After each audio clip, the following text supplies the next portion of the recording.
இந்திரா படத்தோட ப்ரொமோஷன்லாம் பார்த்துட்டு இந்த படத்தை பார்க்கலாமா வேணாமா அப்படின்னு யோசிச்சுட்டு இருந்தீங்கன்னாக்கா இந்த ரிவ்யூ உங்களுக்காக தான்.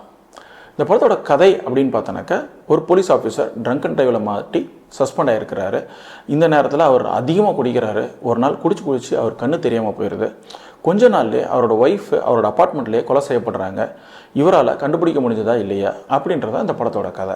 இந்த படத்தோட திரைக்கதை ரொம்ப கேவலமாக இருக்குது அப்படின்னு நினைக்கிறேன். இது ஒரு த்ரில்லர் அப்படின்றப்போ நம்மளுக்கு அடுத்து என்ன நடக்க போகுது அப்படின்றத கெஸ் பண்ண முடியாமல் தான் இருக்கணும். இந்த படத்தில் எல்லா காட்சியும் நம்மளால் கெஸ் பண்ண முடியுது. அதனால் எந்த இடத்துலையுமே இன்ட்ரெஸ்டிங்காகவே இல்லாமல் போயிடுது. இந்த படத்தில் நடிச்சிருந்த எல்லா ஆக்டர்ஸுமே பயங்கரமாக ஓவர் ஆக்டிங் பண்ணியிருந்திருக்காங்க.